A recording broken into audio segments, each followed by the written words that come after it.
Bismillahirrahmanirrahim. Assalamualaikum warahmatullahi wabarakatuh. Let us recite Al-Fatiha.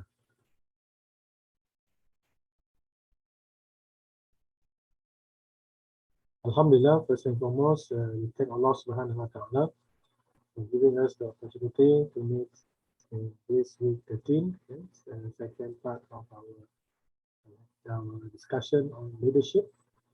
So we have studied about leadership traits, behavior theories, continuity theories, and also we studied about the contemporary views about leadership.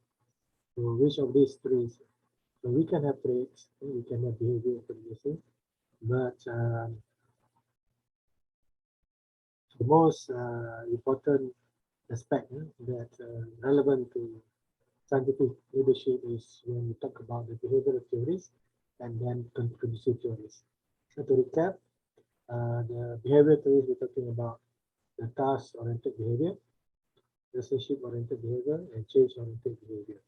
So these are the behavior that's available in organization that we can combine them in order to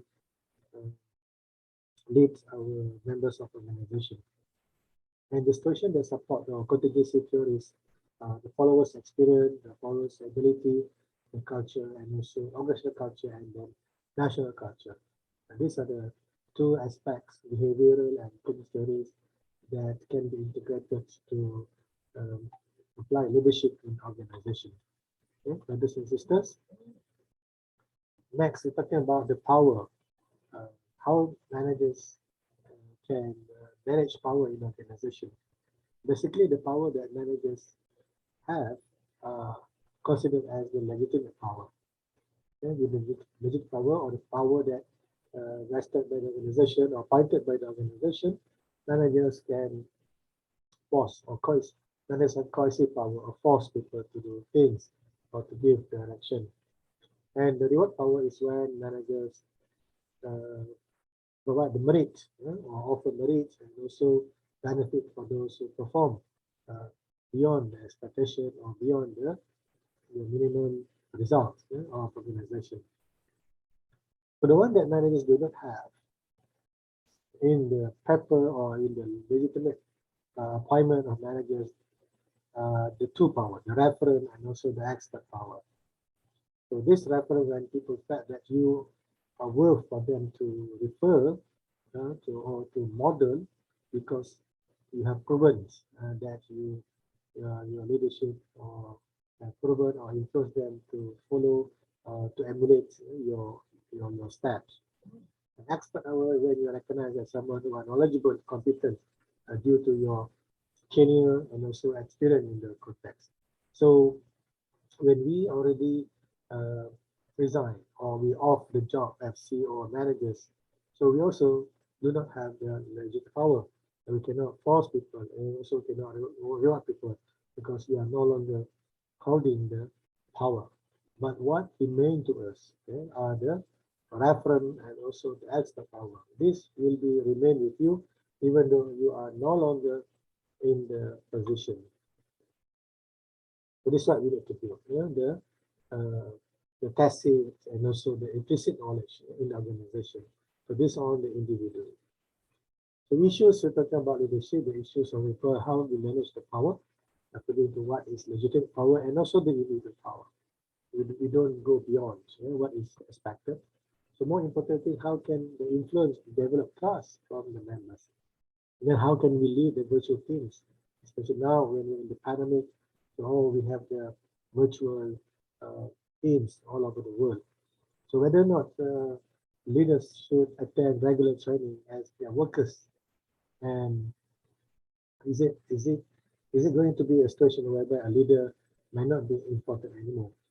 But we talk about when people already experienced, highly educated, and so forth, they could feel that they do not need them.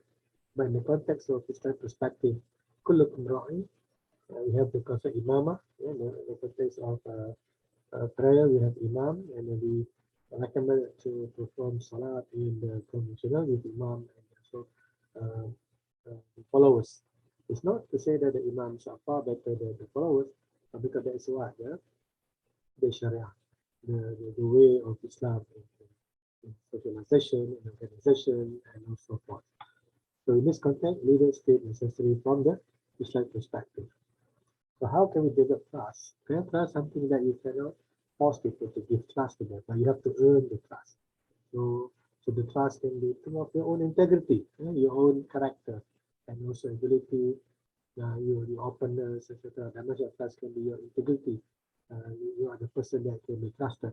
You're a competent person, and you're always consistent and istiqamah in your work, and you show your loyalty and also openness to your followers.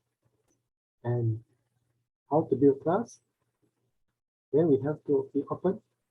Then we have to be fair, speak our feelings from our heart, tell the truth, show our consistency, whatever we speak, whatever we say, we do, whatever we encourage, also we walk with our talk, we fulfill the promise, we maintain the confidence, and also we always build our competency. So we talk about leadership training. Yes, training is very important. Uh, that's why in the context of higher education with academy for the higher education leadership. Another to prepare lecturers to be vice chancellors, deputy vice chancellor, deans, and so forth. They need to be trained according to the job scope, requirements, expectations from the higher education. So emerging technologies require people to work from distance and no longer on face-to-face. This is a challenge because when you are not face-to-face, you can be you can be careless, and also you can lead to other lot of assumption, and that assumption can lead to the lack of support and also lack of productivity. Is it going to have no leaders when we are very experienced, highly educated, we are professional, and so forth? To what extent what we say not to have no leader, but rather we have called delegation of power, or empowerment, which is everyone can lead, but the existence of leaders still necessary. I say that leaders, not just talking about the human role, but also talking about the social economy and so forth.